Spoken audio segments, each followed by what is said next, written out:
No sé. Sí, a mí me gustaría preguntarle a Martín cuál sería la fórmula que propone el radicalismo para bajar la inflación, porque en general siempre han sido muy laxos con el gasto público, han convivido con el déficit. Me resulta, no sé, inverosímil la crítica acá. Te tomo el guante de la chicana radical. Una gran llorería de gente que pide devaluación, que siempre ha resuelto sus problemas a través de esta manera fácil y espúrea. Quiero que haya un precio libre del dólar. ¿No estás de acuerdo vos también en que tiene que haber un precio libre del dólar? Yo quiero muchas cosas. Si hubiera precio libre del dólar, a mí quiero me daría muchas cosas. Quiero exactamente tener más pelo, quiero medir 1,80 m, pero sin embargo heredaste una situación que hoy no podés resolver. ¿Cómo lo vas a resolver, Miguel, Martín? yo te lo digo, son todas expresiones de buenos deseos. Macri salió en una semana. Y así le fue bárbaro a Macri. En una semana, salió de una semana, le fue bárbaro a Macri. Es el momento de hacer la...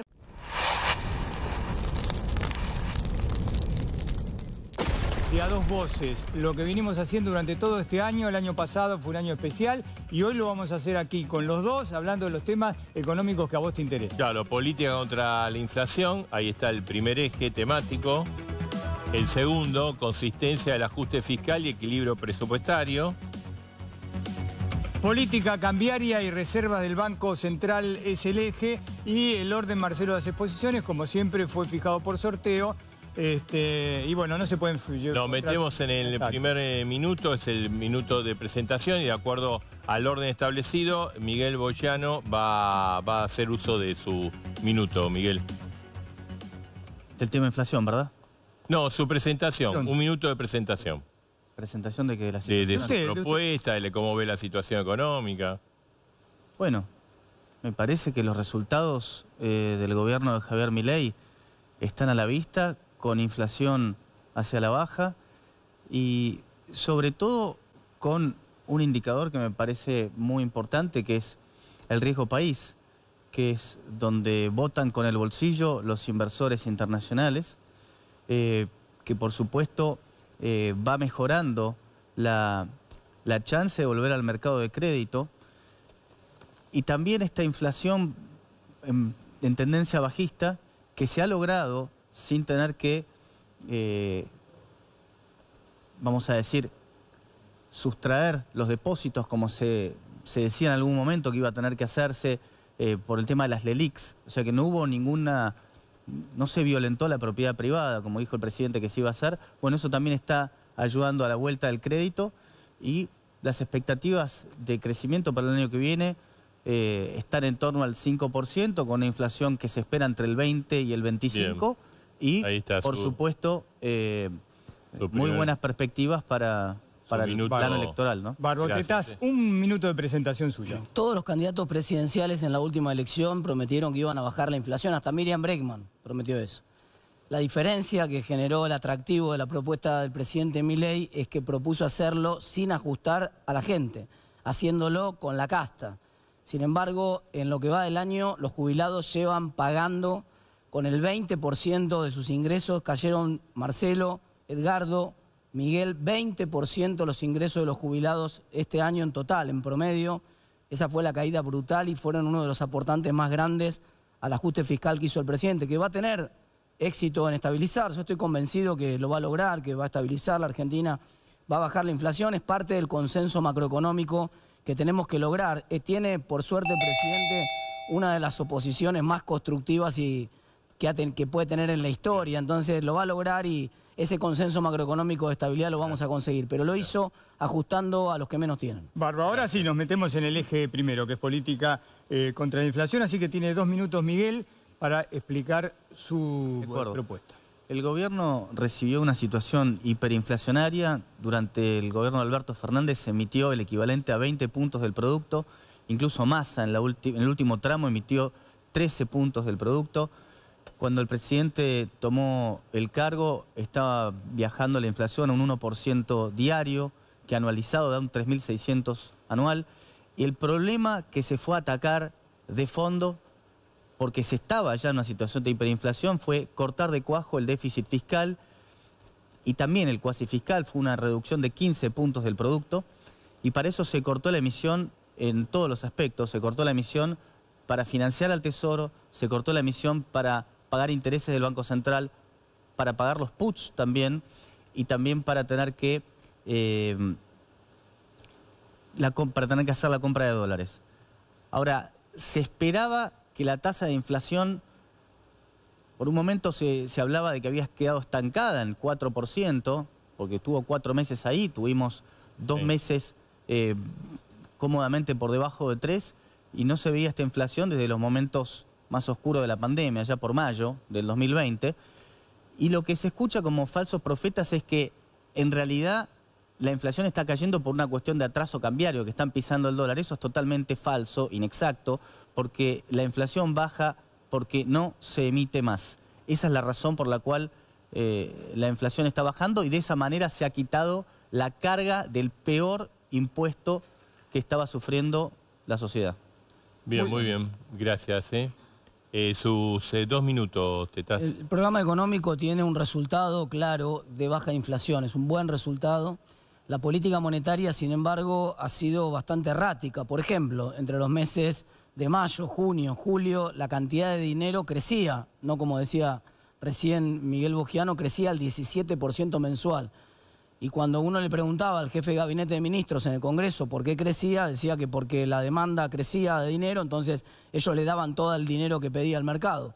Luego, cuando el ministro de Economía opinaba sobre política monetaria, decía que no, que era que la gente iba a tener que vender los dólares para poder pagar los impuestos porque iban a achicar la cantidad de pesos que había en la economía. O sea, uno decía que había dinero pasivo y que por lo tanto le entregaban al mercado lo que el mercado pedía, y el otro decía que no, que le limitaban la cantidad de dinero que le entregaban al mercado cuando había aumentado 46% la cantidad de pesos en el mercado. Ahora llevamos 3 meses consecutivos donde está estancada la cantidad de dinero. Efectivamente, ahora la cantidad de dinero no crece, crece menos que la inflación, y el resultado en precios se está notando. Efectivamente está empezando a bajar un poco más fuerte la inflación ahora, pero falta dentro de la política monetaria del gobierno, un eje central de cualquier programa de estabilización, que es un programa de coordinación de expectativas. Entonces, como no existe ese programa de coordinación de expectativas y el Banco Central no opina sobre el tema, entonces la caída en la actividad económica es mucho más fuerte que en cualquier otro plan. Recientemente lo mostró, por ejemplo, Emilio Campo en varios tuits, que mostró el gráfico del programa de estabilización actual, el de Milei, en comparativa con el programa del Plan Austral o el Plan de Convertibilidad o el Plan Real en Brasil. Y esencialmente lo que muestra es el mismo resultado, buen resultado en materia de reducción de inflación, pero pésimo resultado en materia de actividad. Este es el peor de los planes de estabilización en términos del impacto de caída de actividad que hay. Cierto, y es verdad lo que decía recién Bogiano, está en lo cierto el asesor, la herencia fue tremenda, la herencia que recibió este gobierno fue tremenda, pero hubo un rodrigazo, nadie lo quiere decir con estas palabras, pero hubo un rodrigazo en diciembre. El salto de tipo de cambio, el salto de tarifa fue similar al de un rodrigazo, y el impacto en actividad fue mucho más fuerte que el necesario para frenar los precios. Bueno, vamos ahora, Marcelo, con un minuto de réplica cada uno y después a ver 4 minutos libres para que puedan discutir. Sí, Bogiano. Sí, la caída de la actividad en su peor momento estuvo en el 2,5%, y ya hoy estamos con los mismos niveles de actividad de diciembre del año pasado. Así que si pensamos que hubo un ajuste de 15 puntos del producto y que en lo peor de la caída estábamos en 2,5% de caída de actividad, bueno, yo realmente no sé de qué estamos hablando, porque me parece que el orden de magnitud del ajuste con este resultado recesivo inevitable, me parece que decir que es de los peores es simplemente equivocado. Además de que muchas veces las comparaciones con otros programas se hacen bien difíciles porque las circunstancias no son las mismas. Y respecto de los dichos del ministro de Economía en su momento, me parece que no tiene que ver con imprecisiones de la política monetaria y de la cantidad de dinero, sino con la visión que él tenía, y fue una advertencia certera. Incluso muchos periodistas lo criticaron como diciendo, le está obligando a la gente a vender los dólares. Estaba haciendo el anuncio diciendo, miren, entiendan lo que va a pasar. Van a faltar pesos y le va a convenir vender dólares. Y sucedió eso. Bárbaro. El minuto de réplica para Martín Tetaz. El problema, por supuesto, el ministro de Economía puede decir lo que le parezca, está bien. Lo ideal sería en un país civilizado que el ministro de Economía no opine sobre la política monetaria, que tampoco lo haga el presidente, que solo sea atribución del Banco Central. Este gobierno pretende anular la independencia por completo del Banco Central y que todas las decisiones se tomen en conjunto.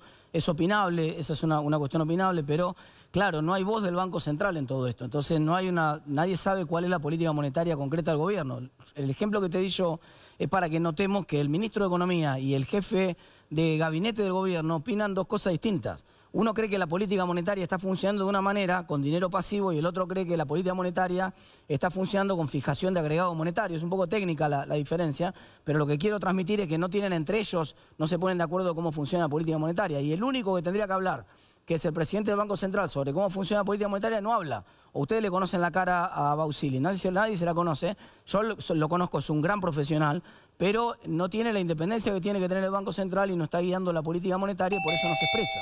Bien, muy bien. Bueno, ahí están las exposiciones. Vamos a 4 minutos libres. Pueden interactuar entre ustedes, ¿no? No sé.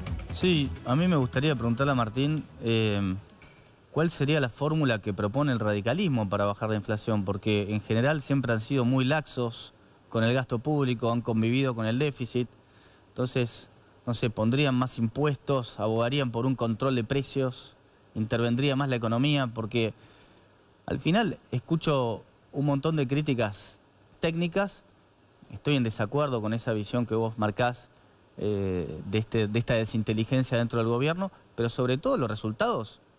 ¿Quién hubiera dicho a comienzo de año, quién no hubiera firmado los resultados que estamos teniendo? A todas luces son un éxito, entonces me parece que, no sé, me resulta, no sé, inverosímil la crítica acá. Te tomo el guante de la chicana radical. Mirá, la mayoría de los presidentes radicales no tuvieron inflación. Es decir, el único presidente que tuvo problemas con la inflación fue un presidente que recibió una situación hiperinflacionaria, recibió una inflación de 460% anualizado, una inflación volando, y el objetivo que le pedía a la sociedad era el objetivo de la vuelta a la democracia. Lo consiguió con creces. Yo creo que si Milei logra, en el mismo sentido que Alfonsín logró que vuelva la estabilidad y el pacto democrático en Argentina, si Milei logra que vuelva la estabilidad y el pacto de la estabilidad en Argentina, sería un golazo de media cancha. Debería empezar por mandar el presupuesto para el Congreso. Así toda la política le pone la firma al equilibrio presupuestario. Yo creo que es muy importante el equilibrio presupuestario. Yo creo que toda la política tiene que ponerle la firma para que el equilibrio presupuestario no sea atributo de Milei, sea atributo de toda la clase política que le hizo un clic, que cambió, que entendió que Argentina no puede tener déficit presupuestario, que tiene que tener equilibrio, y que la gente no esté en cada elección con el corazón en la mano pensando, uy, ¿y si no gana este? Y entonces se viene todo a la plim, plim, plim. Encima en la provincia de Buenos Aires aparece de candidata Cristina, uy, no sea cosa que gane, y si vuelven los cantos se vuelven. Nosotros lo que necesitamos, la mejor contribución que puede hacer el presidente Milei, es darle absoluta independencia al Banco Central. No sé por qué no lo hacen. No sé por qué no mandan el presupuesto al Congreso. Así la política se compromete con el equilibrio presupuestario, así la sociedad se compromete con una moneda estable y no importa quién gobierne. Hablaste de hiperinflación heredada, Alfonsín. No me quiero poner a hacer revisionismo histórico, pero la generó él mismo y fue una catástrofe económica el gobierno. Un dato de la realidad, es un dato de la realidad. Bueno, la generó él mismo la inflación después del Plan Austral, en fin. Ahora, después de eso, aparte del tema de la inflación, lo que estás marcando también del consenso de déficit fiscal que no debería estar, me llama la atención porque vos mismo votaste a favor del aumento de esta fórmula que aumentaba el costo para el erario público de los jubilados. También te sumaste a lo que era el aumento para las universidades. O sea, dos leyes diseñadas con el objetivo claro por parte de la casta política de atacar al superávit fiscal, y vos ahora hacés la bandera de que defendés el déficit, Martín. La verdad que me resulta una contradicción galopante. Claro, porque si vos construís tu equilibrio presupuestario sacándole el 20% de los jubilados, me parece que no es sostenible en el tiempo ese equilibrio. Entonces, los jubilados tienen que ganar. ¿Nosotros qué pedíamos? Que los jubilados ganaran por lo menos la misma miseria que les había pagado Alberto Fernández en diciembre. Estaba todo el mundo de acuerdo con eso, inclusive los legisladores de ustedes también estaban de acuerdo con eso. La única diferencia era que había que devolverle el 8% que ustedes le chorearon en enero, que no le dieron la inflación de enero, le chorearon un 8% que no se lo dieron. Chorearon es una palabra que no... Sí, se lo chorearon en la realidad, porque si vos, claro, si hay inflación, vos te lo comés, no le das el 8% de la inflación de enero a los jubilados, entonces, claro, la cuenta cierra un poco más fácil. Capaz que si matan 500.000 jubilados también les cierra más fácil. Sí. Todas las medidas que ustedes tomaron en términos... Esperá, déjame cerrar el argumento. Todas las medidas que ustedes tomaron en términos jubilados, no solamente le sacaron de la jubilación y pagaron el equilibrio presupuestario con los jubilados, les desregularon las prepagas, tuvieron que dar marcha atrás porque se mandaron una segunda macana y ahora se acaban de mandar otra más con los remedios, los están asesinando. Sí, pero es mucha demagogia hablar de los jubilados porque ¿por qué no le pagamos 10 veces más? Lo único que me tenés que decir es de dónde va a salir la plata. Absolutamente. Absolutamente, pero ustedes no decidan de dónde va a salir. que sea el dinero para pagar a los jubilados. Entonces, parece que sigue los políticos con la idea de que nosotros primero le dimos en la ley base, nosotros en la ley base le dimos primero las herramientas para que ustedes puedan pagarle a los jubilados lo que les correspondía. Pero vos sabés. Por ejemplo, te doy un dato. Le dimos dentro de la ley base. Vamos a hacer una cosa. Permitime responder. Cara a cara. Tiene que acercar. Bueno, pero déjame que te dé un dato. Dentro de la ley base había un artículo que habilitaba al presidente a eliminar buena parte de los beneficios fiscales que tienen, por ejemplo, las empresas de tierra al fuego. Hay 4 puntos del PBI. Sobra para pagarle a los jubilados 10 veces. Escuchame una cosa. 10 veces para pagar a los jubilados, pero no le dieron quórum a eso. No querían, no quieren tocar algunos intereses. Martín, los intereses de las grandes empresas. Tenemos que ir al momento de la pregunta. Vamos a hacer una cosa, vamos a respetar la regla del juego. Claro, porque si no, desarmamos toda la estructura del debate. Vengan al centro, porque esto mismo lo pueden trasladar ahora a pregunta y respuesta. Bueno, vamos al centro. Miguel, bueno, pero son las reglas del debate. Bien, vamos al centro. Bien, muy bien. Ahí estamos, el cara a cara, Acá, ¿cómo es? Tiene uno pregunta en 30 segundos, el otro tiene un minuto para responder y después se invierte. De acuerdo a lo que acordamos, pregunta Martín Tetaz. 30 segundos. ¿Puedo responderlo de antes? ¿Por qué frenan la aprobación del presupuesto en el Congreso? ¿Por qué no lo mandan y por qué no convocan a extraordinaria rápidamente para que podamos trabajar en el verano como todos queremos, aprobando un presupuesto que contribuiría a que baje más el riesgo país y a que haya más estabilidad en Argentina? Me parece que el Congreso se pasó de pícaro y empezó a pedir un montón de cosas que el gobierno no estaba dispuesto a dar. Y ahora se encuentran de repente con que el gobierno queda con el presupuesto del 2023. Y por supuesto tiene una ventaja estratégica de hacerlo. Pero perdieron la oportunidad ustedes. No, si los que ustedes sacaron el debate de la comisión. Nosotros, no es que había un dictamen nuestro pidiendo otra cosa distinta. No existió eso. Evidentemente tuvieron la ventana de oportunidad de votar el presupuesto. No la tuvimos porque ustedes no avanzaron en el dictamen. No se puede votar si ustedes no avanzan en el dictamen. Ustedes retiraron el dictamen, retiraron las reuniones de la Comisión de Presupuesto, que era la que tenía que discutirlo. Por lo tanto, ustedes abortaron el debate del presupuesto. No hay ninguna excusa. La oposición no tuvo nada que ver. Nunca hubo una oposición más constructiva que esta vez. En un determinado momento eso se podía haber avanzado. ¿Se puede ahora? Manden a extraordinaria ese presupuesto. Bien. A ver, vamos a hacer lo siguiente. Vos preguntabas, él tenía que responder. Ahora se invierte. Bueno, ahora se invierte. Pregunta a Boyano y responde...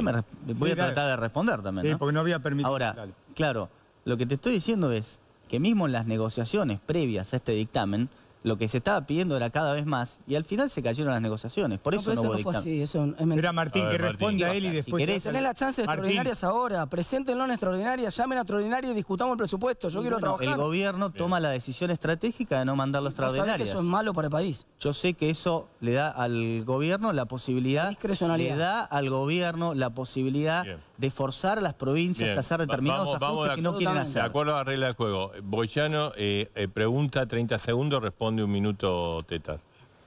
Sí, la pregunta que a mí me interesaría hacer tiene que ver con justamente esto que yo te preguntaba antes. La idea de cómo vos estás abogando por el superávit fiscal y sin embargo, en 2 oportunidades, el presidente tuvo que vetar tanto el aumento a jubilados, el cambio de la fórmula, como el aumento de las universidades. Y fíjate lo que pasó. Después de esos 2 vetos, el riesgo país cayó de 1000 puntos a 700 en los siguientes 45 días, porque al final el gobierno, el mercado terminó de comprender que definitivamente había alguien que iba a estar defendiendo a capa y espada el superávit fiscal. El riesgo país se desplomó con el éxito del blanqueo. Funcionó muy bien el blanqueo, despejó todas las dudas sobre los vencimientos de dólares que tenía que hacer el gobierno. Estás equivocado con el timing. No, ese fue el timing, te lo muestro. Estás equivocado. Si querés, después la seguimos en redes sociales y te muestro el timing, pero no fue después de las votaciones ni fue después del veto del presidente. Fue exactamente después de que empezó a ser exitoso el blanqueo. Ahí se derrumbó con el éxito del blanqueo el riesgo país. Pero déjame decirte algo. Nosotros lo que queríamos era que ustedes cumplieran la ley. Dentro del mismo presupuesto del 2023, que ahora están prorrogando, te aviso, hay una cláusula. La anteúltima cláusula la pusimos a propósito para que Massa no ajustara a las universidades. Le pusimos una cláusula. El presupuesto de educación no puede ser menor que 1,33 puntos al PBI. Ustedes no cumplieron la ley este año. Nosotros lo único que queríamos era que cumplieran la ley de presupuesto que ustedes tenían.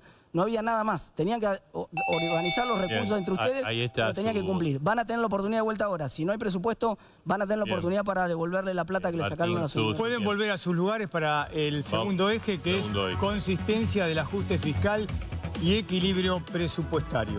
Bien, ahí estamos, uno de los ejes de debate, por supuesto, importante, el gobierno lo considera esencial. nos vamos a meter en esto. De acuerdo a lo que establecimos, Martín Tetaz empieza, tiene 2 minutos, Martín. Perfecto. El presidente Milei se encontró con un artefacto nuevo que no pensaba que iba a tener, que fue una licuadora. Con el 25% de inflación de diciembre y 15% de inflación en enero, licuó prácticamente el 40% del gasto público. Ese es el cálculo de la caída en términos reales del gasto público en los primeros meses del año.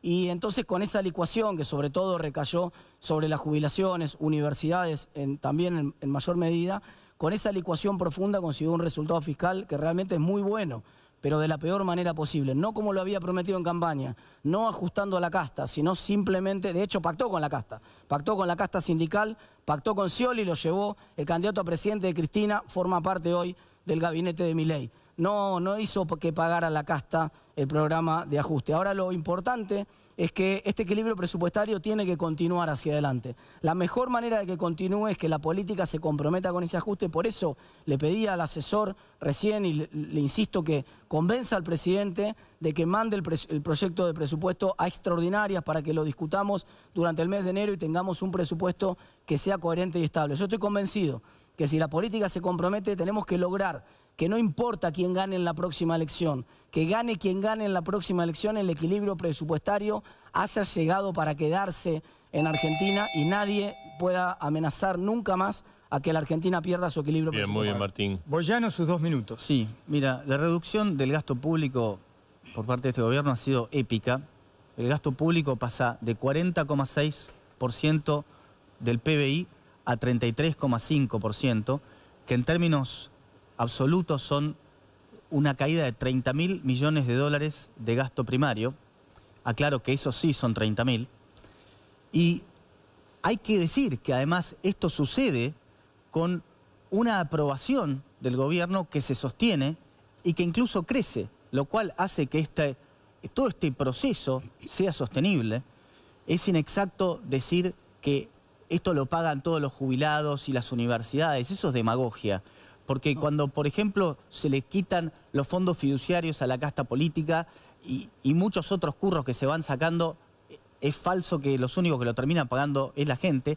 El superávit termina siendo sostenible y con la proyección del año que viene de crecimiento del 5%, que le va a dar lugar al gobierno para bajar impuestos, bueno, imaginen un año electoral con crecimiento del 5% y baja de impuestos, bueno, sea quien fuere la oposición, va a tener una situación bastante desventajosa, porque el gobierno va a estar muy fuerte de cara a las elecciones.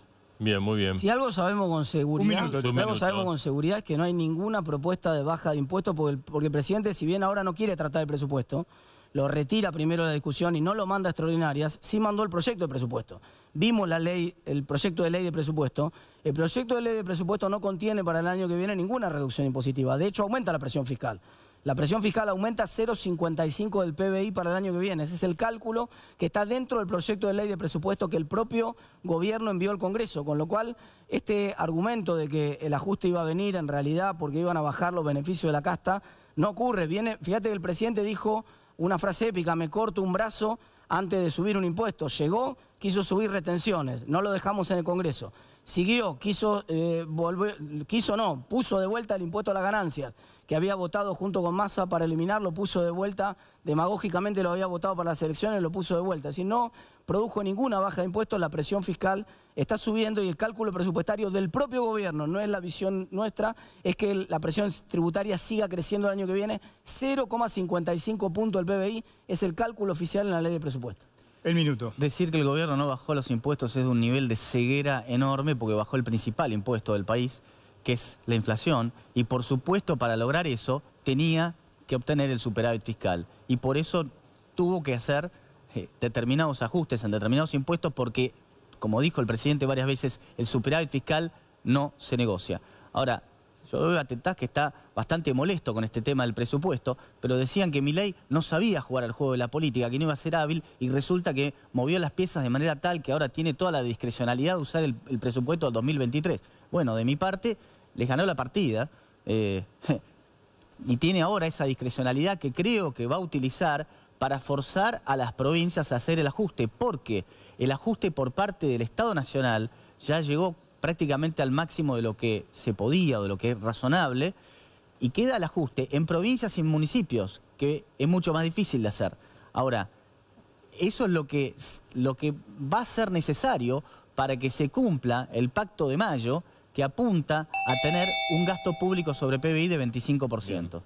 Adelante. Bueno, ahora tenemos 4 minutos, pueden dialogar. No hubo nunca dudas sobre que el presidente podía eventualmente hacer los acuerdos políticos necesarios para tener gobernabilidad. Lo que quedaba claro era que tenía que pactar con la casta.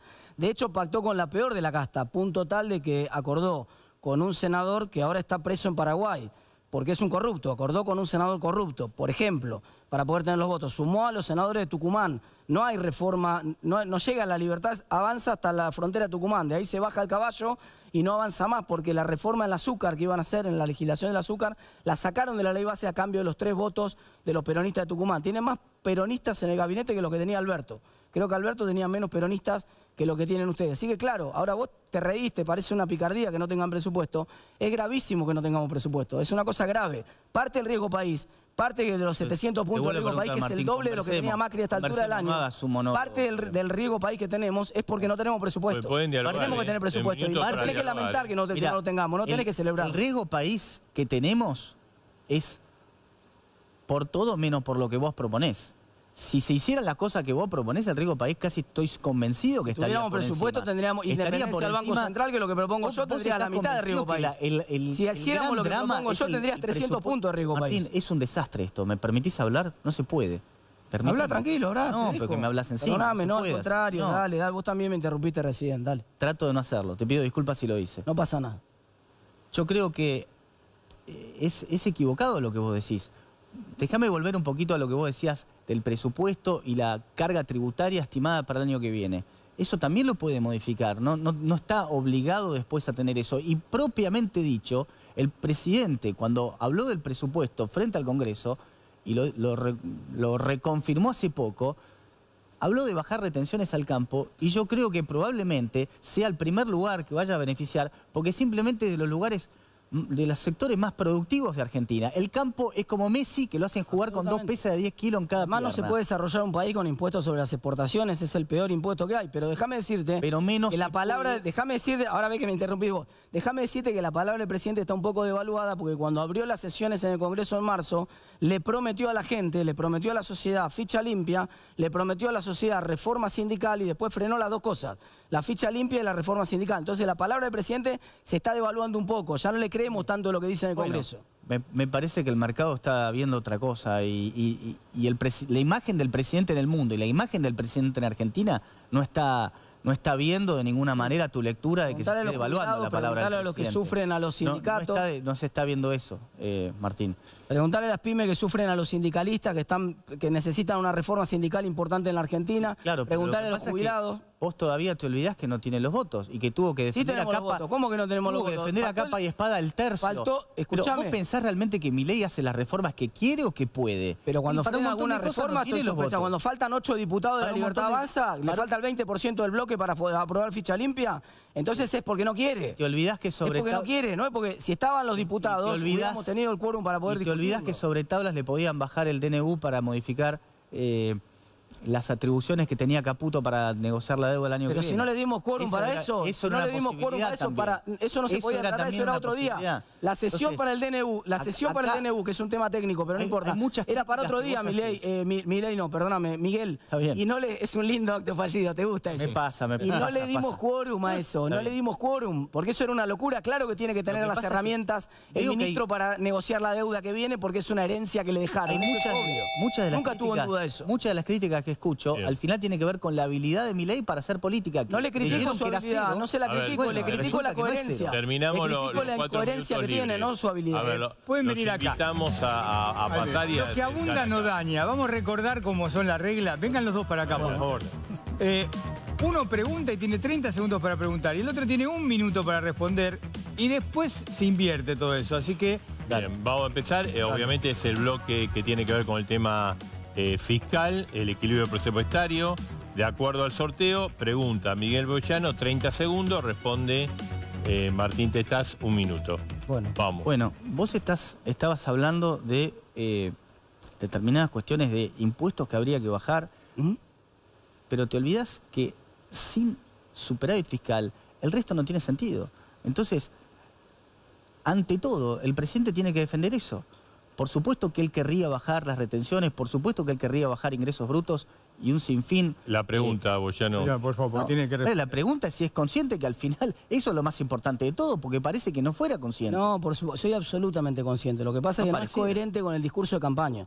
Cuando vos en el discurso de campaña le decís a la gente que hay otro camino distinto, que no es el camino que siempre propuso la política, que era subir impuestos, que no es el camino de acordar con los sindicatos, que no es el camino de proteger a los corruptos, que vos tenés un camino distinto, que es que el ajuste lo va a pagar la caste. Después llegás y resulta que no era ese el camino, que el camino era el mismo de siempre. Entonces yo digo, mira, todo bien con lo que estás haciendo. Muchas de las cosas que está haciendo Milei, yo las reconozco con un pragmatismo que me parece que es incluso positivo, está bien.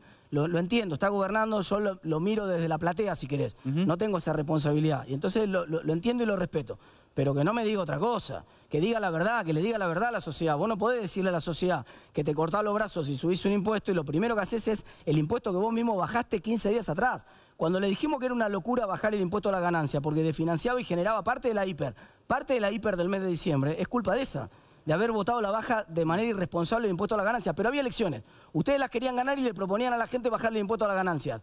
Y ahora, un mes después que la ganaron, le suben el impuesto a la ganancia de vuelta. Vamos, chicos. Estamos hablando exactamente de lo mismo. Miguel, ahora la Cambiamos, pregunta ahora es de cambiamos. Testás, 30 segundos Pregunta y responde Miguel, Boyano. 1 minuto. La pregunta es, ¿por qué le bajaron el impuesto a las ganancias y dijeron que lo que había que hacer era bajar el gasto, en todo caso, cuando era campaña electoral y querían ganar las elecciones? ¿Y por qué 15 días después que la ganaron le volvieron a subir el impuesto a las ganancias? Bueno, cuando vos terminás en la situación donde te das cuenta que lo que necesitas definitivamente es el superávit fiscal, bueno, probablemente haya sido el mal menor. Entonces, si Eso vos, en campaña no se dieron cuenta. Se dieron cuenta. cuando vos El timing es terminás buenísimo. teniendo que tomar esa decisión, la decisión que tomó el presidente fue que primara el superávit fiscal. Y para el superávit fiscal, dado que no podía de forma inmediata bajar determinados gastos, fíjate una cosa, vos obtuviste una reducción de 15 puntos del PBI. No, eso está mal, eso está mal. Eso en tiene una un error técnico que vos sos economista y sabés que está mal. En una situación, Esa cuenta está mal. En una situación recesiva. Martín está En la contestando, me está En una contestando situación Boyano. recesiva.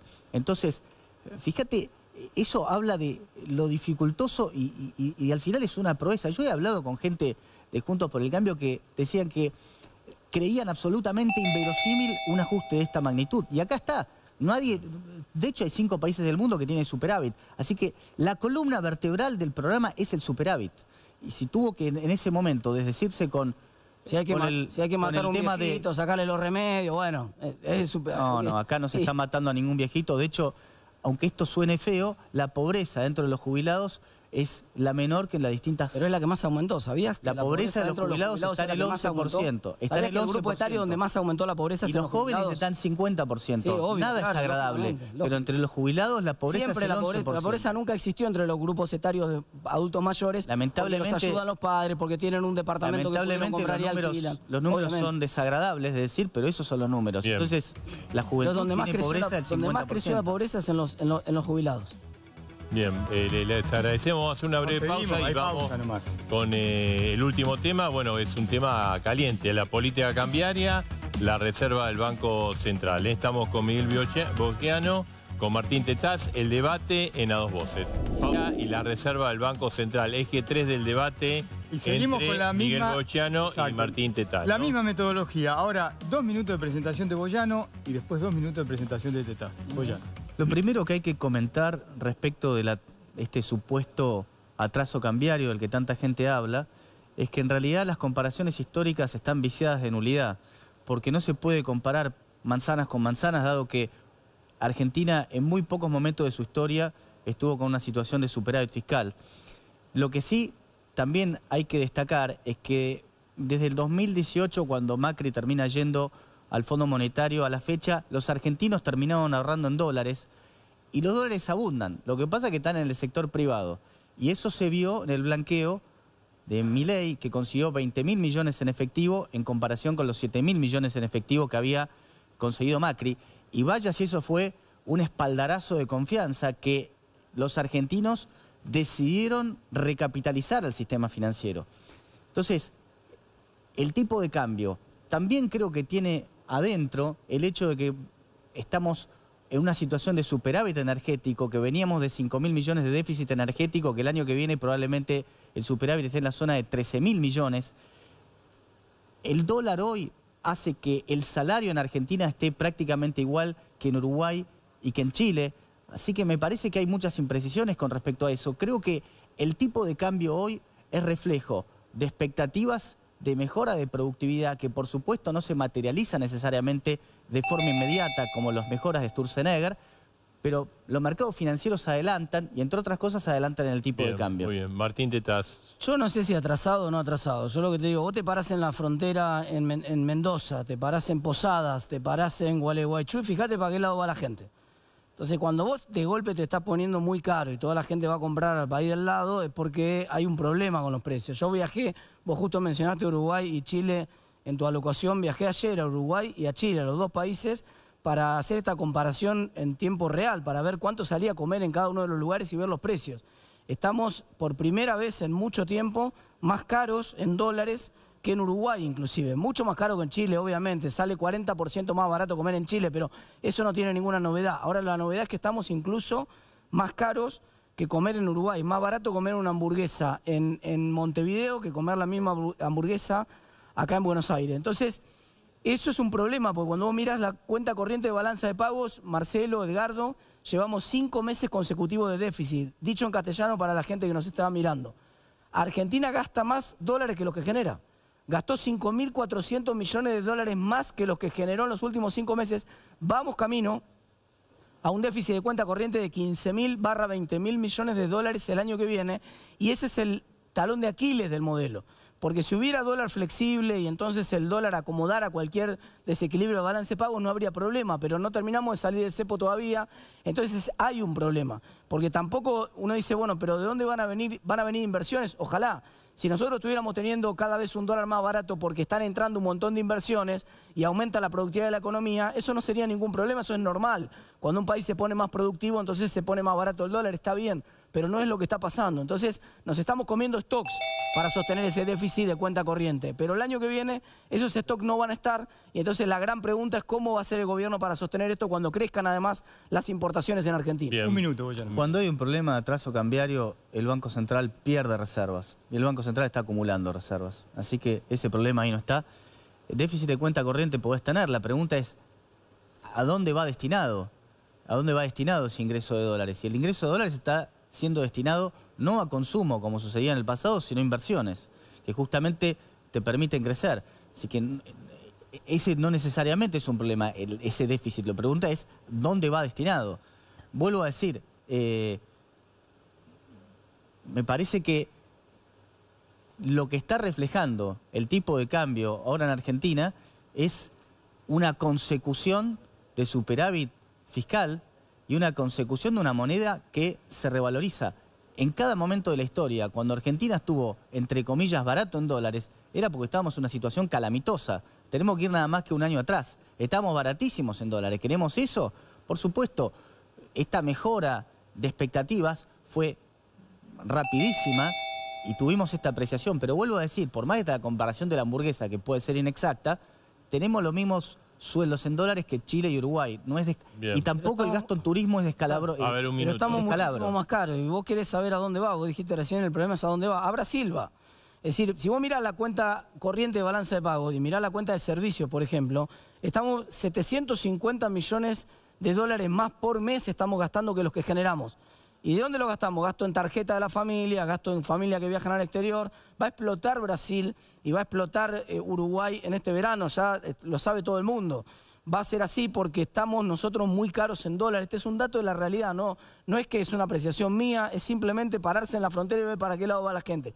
Y ese es un problema en Argentina, sobre todo porque además deja fuera de la discusión en términos de competitividad muchos sectores de la producción que van a tener dificultades. Los sectores que tienen alto margen de productividad en Argentina, seguramente no. Entonces, cuando uno mira sectores como los sectores energéticos, Vaca Muerta, ni hablar, o sectores del campo, los sectores del campo están incluso empezando a sufrir con este nivel de tipo de cambio en Argentina. A pesar de que la brecha es un poco más chica, están sufriendo también. Entonces, este es el problema. Si el tipo de cambios sigue atrasándose, los sectores productivos van a empezar a sufrir. Estamos en los 4 minutos de que pueden dialogar. Así que pueden hablar, dialogar. Yo creo que hay toda una serie de...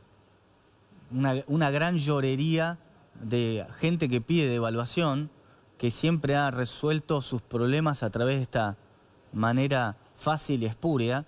Y sí, efectivamente, probablemente vacacionar en Argentina esté más caro que hacerlo afuera. Bueno, tendrán que revisar sus costos también. Es decir, me parece que el costo argentino es lo que hay que atacar, y eso es lo que está haciendo Federico Sturzenegger. Por supuesto, los resultados no van a verse de un día para el otro, pero pensar que esto se resuelve artificialmente, devaluando la moneda para iniciar nuevamente una espiral inflacionaria, me parece que es equivocado. Probablemente la transición nos lleve, una vez que se pueda levantar el cepo, a un nuevo equilibrio, pero no creo que en este momento sea de una gravedad dramática este tema del atraso cambiario. Miguel, hay muchos sectores que siempre estuvieron más caros por razones de costos en Argentina, no hay ninguna duda. Es decir, cuando vos, y además por protección, por impuestos, cuando vos compras un electrónico siempre fue más caro en Argentina, la ropa siempre fue más cara en Argentina. Ahora lo notable es que la comida es más cara en Argentina. Es más caro comer en Argentina que comer en Chile, que comer en Uruguay, que comer en países. Es más caro, que Uruguay siempre fue caro además. Es más caro comer en Argentina que comer en Uruguay. Es un dato, lo voy a mostrar en redes sociales. Hice un video con eso, comparando el precio de la hamburguesa en los distintos países. Va a salir seguramente mañana en redes sociales, lo van a poder ver. Es un dato de la realidad. Entonces, ese es un problema. Es un problema porque la economía está gastando de más dólares de lo que genera. Siempre que vos, esto para que la familia lo entienda, en tu casa no lo podés hacer. Si vos ganás 10.000, no podés gastar 15.000. Bueno, Argentina lo está haciendo. Argentina está generando 10.000 y está gastando 15.000. Está gastando más dólares de lo que está generando. Me parece, y eso, Martín, que en Argentina, históricamente, salvo que tengamos un boom de inversiones, que no está ocurriendo todavía. Yo estoy seguro que van a venir inversiones a la Argentina. Lo que pasa es que creo que vos estás, me parece que estás confundiendo la foto. Creo que estás confundiendo la foto con la película. Evidentemente, el mercado está viendo otra cosa. Los dólares que están entrando. Fíjate que probablemente, si el Banco Central no hubiera estado comprando dólares, probablemente el dólar estaría más abajo donde está ahora. Sí, mirá, Miguel, el Banco Central, cuando uno mira la reserva del Banco Central... Fíjate que no tenés... No me quiero meter, si no queremos metemos ahí, pero la reserva del Banco Central están en terreno negativo. Venían mejorando hasta el mes de abril. Desde el mes de abril empezaron a tener problemas. Pero no te olvides. No ganó dólares el Banco Central durante la cosecha. El Banco Central compró 20.000 millones de dólares. Neto no. Las reservas están en el mismo lugar. De hecho, están en menos 6.000. La reserva del Banco Central están en menos 6.000 netas. O sea, tenemos reservas netas negativas. Porque tuvo que pagar deuda. Porque tuvo que pagar amortización de bonos. Eso. Lo que te digo bueno, claro. Es que vos me decís por qué te hacen los goles. Yo te estoy diciendo que te están llenando la canasta. Vos me decís, no, pero lo que pasa es que me lesioné, me dolió acá, me metieron el gol. Están llenando la canasta. Estamos gastando. Martín, vos estás narrando algo como si este país estuviera una catástrofe. Si viniera un extraterrestre, pensaría que Argentina está en llamas y nada que ver. No estás planteando situaciones donde de repente son amigos de los corruptos, son amigos de los sindicalistas. Y sin embargo, cuando vos ves las variables en Argentina, nada de lo que vos estás diciendo se refleja en las variables de confianza. Nada de eso se refleja. Tenés la suerte que tenés una opinión. Me parece que estás persiguiendo una realidad que no es. Los 4 minutos de parte, llevás vos posesión de pelotas y ponen el relojito 80%. No te estoy... tenés la suerte de que tenés una oposición en Argentina que es muy constructiva, lejos de querer que Argentina sea un incendio, nada de eso, todo lo contrario. De hecho, estamos colaborando a que el gobierno pueda sacar leyes que son razonables para el país, porque no por el gobierno, no nos interesa que le vaya bien a la Argentina. Sí. Pero tenemos que llamar la atención de los problemas que hay. Tengo mis dudas, no le creo al Congreso. Porque creo que vas a estar de acuerdo con esto. Yo no quiero ninguna devaluación en Argentina, yo quiero que haya un precio libre del dólar. ¿No estás de acuerdo vos también en que tiene que haber un precio libre del dólar? Yo quiero muchas cosas. Si hubiera precio libre del dólar, a mí quiero muchas cosas. Quiero tener más pelo, quiero medir 1,80 m, pero sin embargo heredaste una situación que hoy no podés resolver. Salgamos del cepo, por favor. Claro. Salgamos del cepo. Tiene que haber un precio del dólar único. Salgamos del cepo. Paguémosle más a los jubilados. ¿Cómo lo vas a resolver, Martín? Yo te lo digo, yo lo hubiera hecho el día 1. Macri salió en una semana. Y así le fue bárbaro a Macri. Salió de una semana, le fue bárbaro a Macri. No es el momento de hacer la reforma no es el mejor ejemplo que Macri salió una semana. No es el momento. No es el momento de salir de cepo un año antes del cepo. Una decisión totalmente apresurada y equivocada. Un año antes del cepo. Fue equivocada. No es el momento. Un año sin hacer la reforma. ¿Te das cuenta que los invitamos a... Se equivoca Macri. Estamos llegando al final del debate. Si pueden venir. Así hacemos de vuelta. 30 segundos de pregunta, 1 minuto. Dale. Traten De de... pregunta y de respuesta, que estamos A ver, tratando. comienza Tetaz. Martín Tetaz. Tiene 30 segundos, Martín.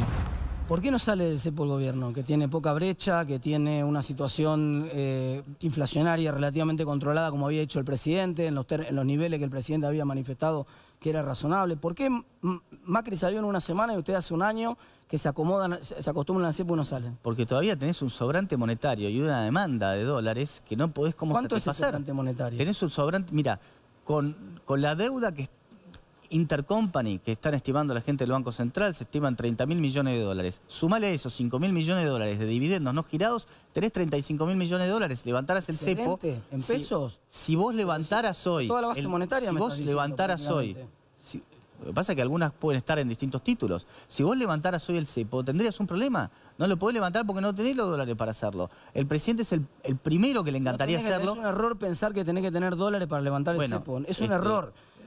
Hay un precio que tiene que equilibrar el mercado. Todas las regulaciones de precio del mercado están mal. Y vos lo sabés también. No, vos pero estás convencido. Es más, cuando lo discutíamos estás antes, haciendo mal la cuenta. todo el año pasado, ustedes lo acusaban de tibio a Horacio porque decía que iba a salir rápido de cepo. No están los dólares. Y ahora están haciéndolo ustedes. No están los dólares para hacerlo. No necesitas dólares para salir de cepo. Está lleno de dólares la economía. Lo dijiste vos. Lo que pasa es que no los tiene el gobierno. Y es mejor que no los tenga el gobierno. Pero son de los privados. Claro. El que quiere equilibrar la cuenta corriente es el sector privado. El Estado no se tiene que meter. Es el Estado que Banco Central no se tiene que meter. Tiene que estar vendiendo. El precio libre de juego de la oferta y la demanda lo tiene que poner el sector privado. El mercado, el Estado no se tiene que meter ahí. Martín. Vamos a invertir ahora, le corresponde preguntar a Boyano. Boyano, 30 segundos y responde Martín. Yo quiero saber cómo le hubiera ido a tu sugerencia de hacer una moneda común con el real, justo hoy que el real tocó 6.30, su peor momento de la historia. La verdad que creo que es justo un mal timing para el día de hoy. Creo que hubiera sido catastrófico ese tipo de programa. Justamente hubiera sido un gran éxito porque de hecho hubiéramos tenido mucho menos devaluación que la que tuvo Argentina. Por ejemplo, no hubiéramos tenido el 100 y pico de devaluación que tuvo Argentina en diciembre.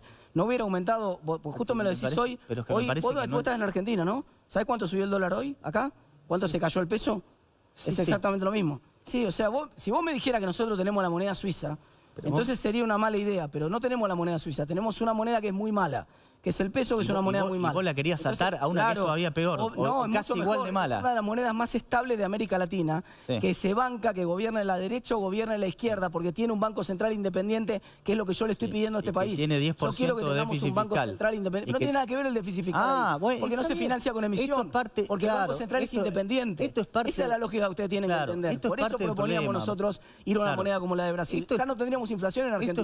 Si tuviéramos la moneda de Brasil, ¿sabes cuánto tiene de inflación Brasil? ¿Sabes cuánto tiene? ¿Sabes qué pasa, Martín? ¿Sabes cuánto tiene inflación Brasil? No sé cuánto tiene. ¿No sabes? Pero me parece que tus 4% en todo un año. afirmaciones son casi lo mismo que nosotros una fantasía arriba de la otra. Vos decís que si tuviéramos el real estaríamos mejor. Mandel proponía exactamente esa salida. Mandel proponía, primero, incluso antes de dolarizarlo, proponía como un camino a la dolarización. Mirá qué interesante. Proponía ir al real primero porque era una muy buena estrategia.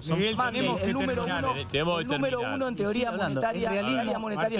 Esto es realismo mágico. Esto es realismo mágico. Esto es Ray Bradbury se ha reencarnado en Martín Tetaz. Mandel, no es Ray Bradbury. Sí, sé, pero las áreas monetarias óptimas no tienen nada que ver con Mandel. ¿Sabés quién es Mandel? Áreas monetarias óptimas. Sé que lo has leído en la facultad. A ver, Martín, le proponemos un minuto de cierre, lo hacemos. Ya que están tan cómodos acá, se pueden quedar acá. Pero cierra, es un minuto. Martín Tetaz. Ahí está, cierra. Bueno, espero que el gobierno ponga en valor su palabra, que avance en las reformas que Argentina necesita en materia sindical, que avance también en la reforma que Argentina necesita en materia de transparencia, porque si no estamos de acuerdo es una cuestión de valores. Si no estamos de acuerdo que los chorros primero tienen que ir presos y después discutimos todo lo demás, Argentina no va a salir nunca. Luego estoy muy confiado de que el presidente tenga éxito en estabilizar y lo que quiero es que esa estabilización sea un activo de todos. No solamente el presidente, quiero que esté en la letra de un presupuesto. Quiero que haya un Banco Central independiente para que no estemos con el corazón en la boca en la próxima elección a ver si nos ganan de vuelta los kirchneristas. Si nosotros logramos eso en Argentina, yo voy a ser el primero en felicitar al presidente. Lo voy a acompañar y lo voy a ayudar a que pueda lograr tener un Banco Central independiente y un presupuesto aprobado. Son las dos grandes cosas que le faltan a Milei en este momento. Bien, muy bien. Su minuto final, Boyano. Ok. Pensar que hoy es deseable tener un banco central que no esté trabajando en coordinación con el Tesoro es simplemente una fantasía. Y me parece que la gran mayoría de las afirmaciones hoy de Martín demuestran que Milei ha sido un gran político en el manejo de la agenda en el Congreso. Y muchas de las afirmaciones tuyas, Martín, parecen de alguien que cree que Argentina está atravesando una situación muy distinta a la que está atravesando. Cuando vos tenés los índices de aprobación que tiene el gobierno y hablás como si estuvieran aliados con los sindicalistas, con los chorros, No, acá están aliados, me no parece que estás viendo una película que yo no veo y que además la gente que está dando ves a Scioli en el su gabinete? aprobación no está dando. ¿Scioli no lo ves Así en que el gabinete de Milei?